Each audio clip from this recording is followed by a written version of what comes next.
Let's talk transfers, shall we? Our transfer god, Alex Crook, is with us. Where are you, Crookie? Hey, Alex. Good afternoon. Good afternoon. I'm at the Northern Ireland training ground. I'm actually just about to speak to a couple of players ahead of their match, the Women's Euros against Austria, live on talkSPORT 2 on Monday. So, bright sunshine here. Got the shorts on. I'm still reeling, by the way, Aid. I can't believe you've gone all the way to the beautiful Algarve, one of my favourite places in the world, and you've been there for 6 hours and you've come straight home again. That is a head's gone. And he got burnt. He's like a lobster. How have you managed that? I didn't even see the sea. I didn't set foot on a beach, not even a golf course. I just went to see a football match. That's what happens when you're a true fan, not somebody living on the South Coast supporting Man United, mate. Oh, that's a low blow. That's a low blow. Talking to Manchester United, is this Frenkie de Jong thing going to happen or not?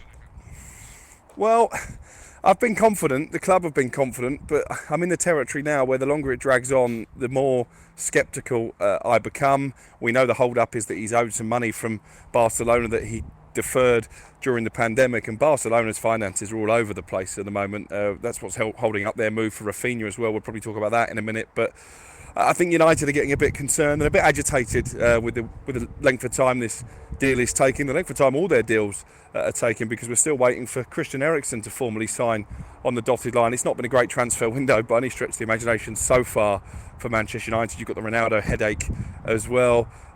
Even struggling to get a backup goalkeeper, although our talkSPORT colleague Jeff Peters has tweeted in the last half an hour or so they're close to signing Tomas Strakosha. He's an Albanian international, free agent after leaving Lazio, and that shows where United are at the moment, because the reason they haven't got Daniel Backman over the line is because Watford wanted a fee, and the backup goalkeeper isn't a position that United are willing to invest even a couple of £1 million in.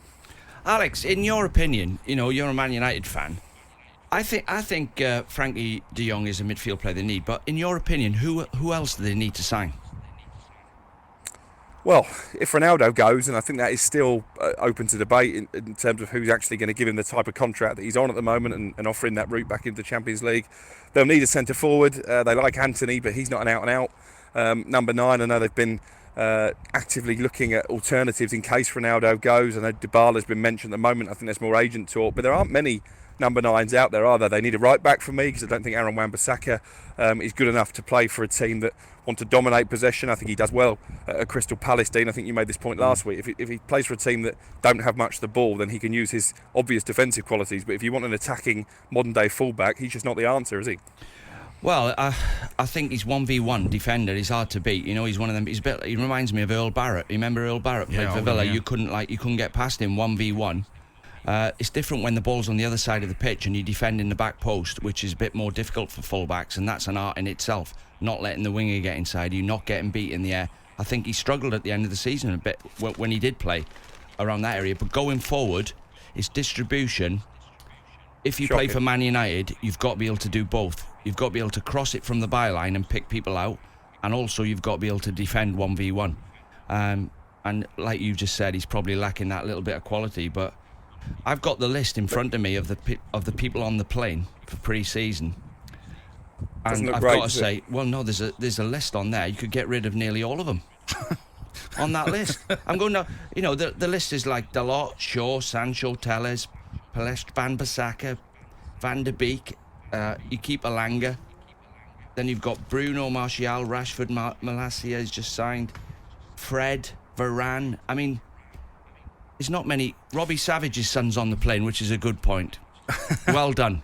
He's on the plane. Other thing, the back of the Sun says Amsterdam United, the Sandro Martinez deal, a big deal as well if it goes through, and the Leipzig forward as well, Brian Brobby from RB Leipzig. I'm intrigued as to what Manchester United are going to do in the summer that they are going to have. But Martinez was also linked with Arsenal as well, wasn't he?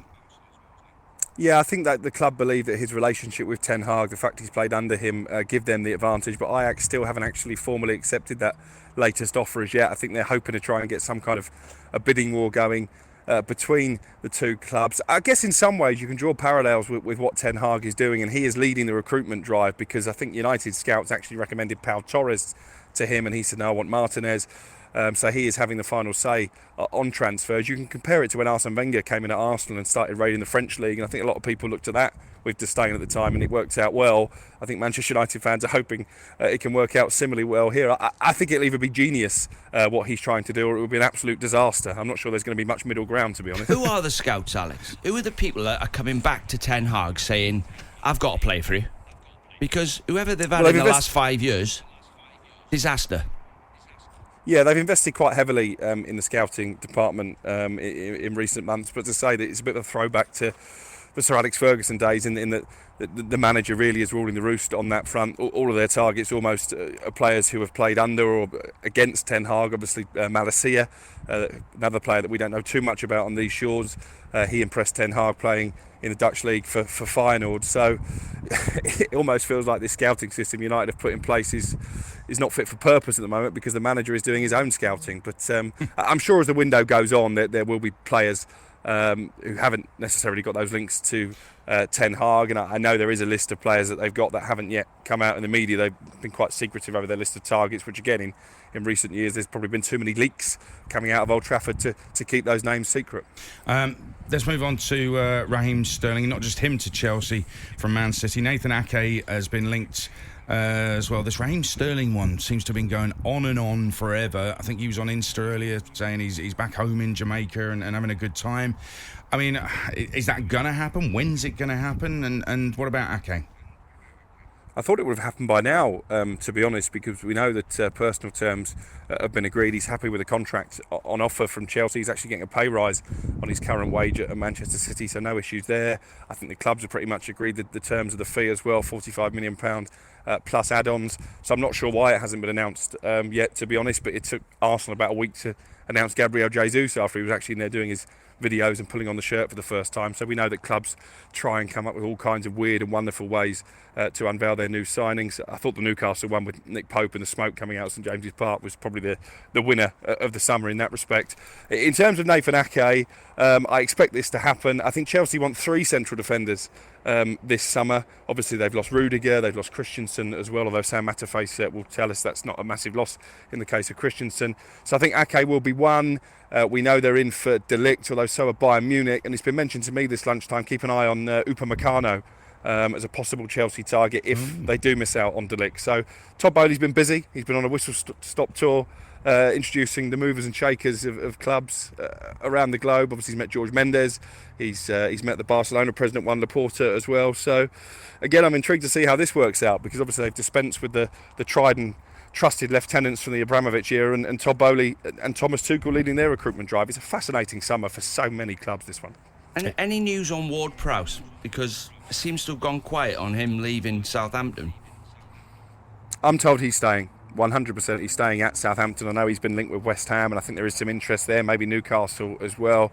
The issue that Ward-Prowse has got, if he wanted to leave, and I'm not sure he's really trying to force his way out the door, is that he signed a very lucrative contract at a 6-figure salary, becoming the highest paid player, not just on the books at the moment, but in Southampton's history, with no release clause. So it would take a big money bid, I think, to get him out of St Mary's. And Southampton have been busy themselves, bringing in a couple of youngsters from Manchester City. Joe Aribo will be announced today, having undergone his medical yesterday, but they see James Ward-Prowse as a central part of that rebuild, the captain of the team. So I would be surprised if he left this window, and I think he may well end up seeing out his career at St Mary's.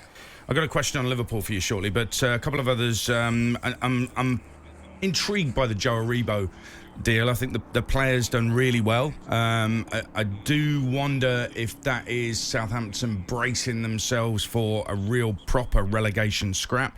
So a word on him, and on Morgan Gibbs-White as well, who I think it's bizarre that he doesn't have a future at Wolves. I just can't get my head around why they wouldn't want him in their first team. I don't get it.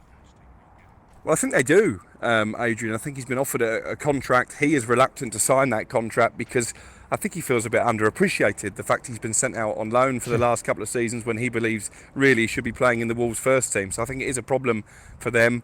Lots of clubs interested, even the likes of AC Milan have made an inquiry about him. I think Crystal Palace, having missed out on Flynn Downs, and that deal was so close, I understand they'd already printed out a Downs shirt to unveil him, Crystal Palace, before West Ham snuck in. So I think Morgan Gibbs-White is now their main transfer target. And Wolves do need to raise some cash as well, because we know their owners have got financial problems. They want the football club to be self-sufficient and self-sustainable. They thought they would sell Ruben Neves for decent money, but nobody has made a bid for him. So it might well be they have to cash in on Morgan Gibbs-White, A, to raise money, and B, because he's not signing this new contract.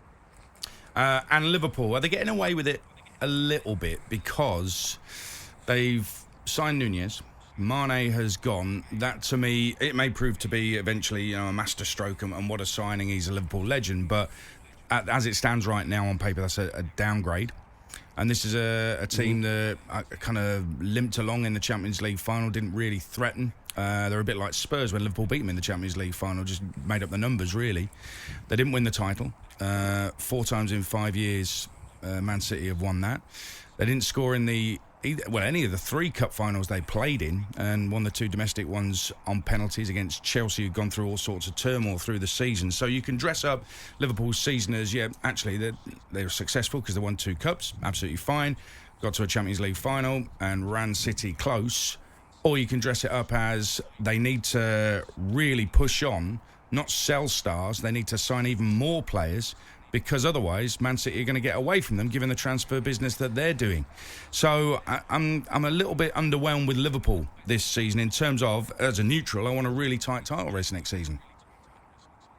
Yeah, I don't disagree, actually, Adrian, because I think Liverpool will look back on last season with a fair amount of regret. Obviously, this window they've focused a lot on tying players to new contract. Joe Gomez signed his new contract at the end of last week, and obviously Mo Salah committing his future. They'll see that as a major win from the transfer window, because it did look at one stage if possibly they were preparing to lose him on a free transfer next summer. But I agree, I think it's a big leap of faith in Darwin Nunez, because it wasn't that long ago that he was playing second division football in Spain.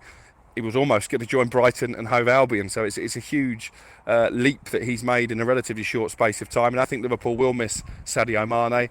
I'm intrigued to see if Jurgen Klopp might just fancy going back in for Timo Werner, and that may sound absolutely ridiculous when you look at his goal record at Chelsea and the fact that I think Chelsea are willing to let him go now. But we know that Jurgen Klopp liked him before. When he joined Chelsea, he was too expensive at that moment in time. I just wonder if there's an itch there that still maybe needs to be scratched by Jurgen Klopp. Dean's laughing his head off. Did you just say that, Alex? Werner to Liverpool. I mean, you just thrown a hand grenade in there as a Man United fan. Adrian, I agree with some of what you said. Right, the second bit about Liverpool.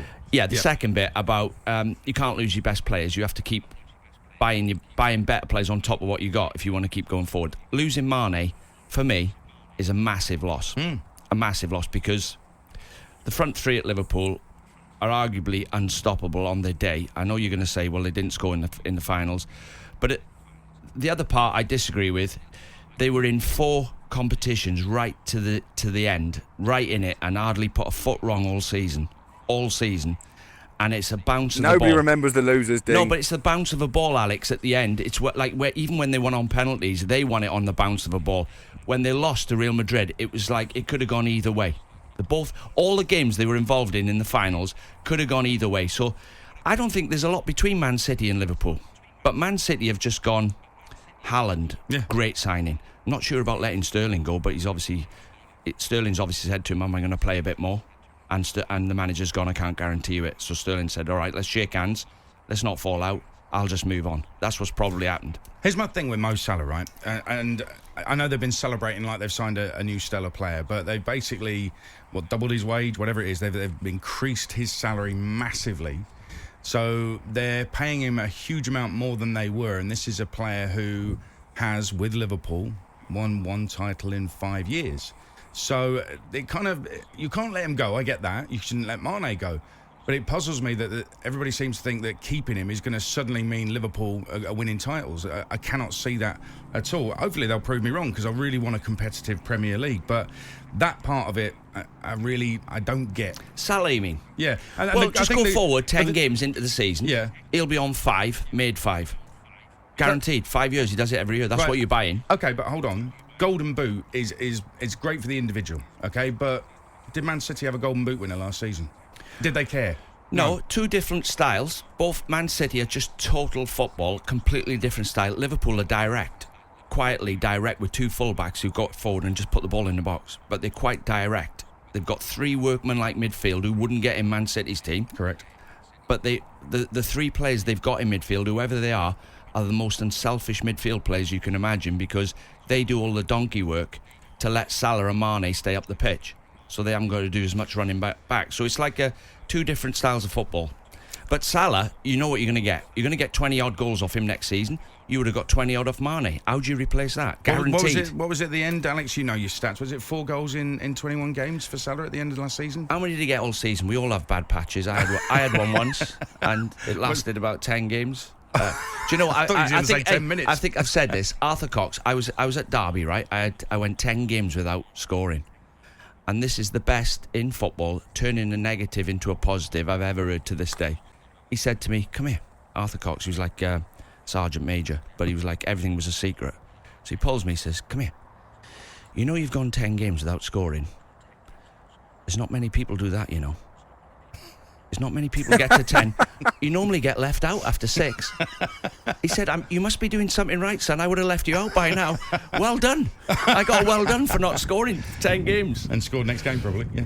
Well, yeah, I did actually. But I brought that up because I was thinking about Lukaku and Tuchel. And I think Lukaku knew Tuchel didn't want him. But I knew Arthur Cox wanted me to score. He was behind me. So when I scored, I felt like I was letting him down. Yeah. I don't think Lukaku felt that. Yeah. He didn't sign him. No, as we understand it, there's stories flying around about the two that made their relationship impossible to continue. But, there you go.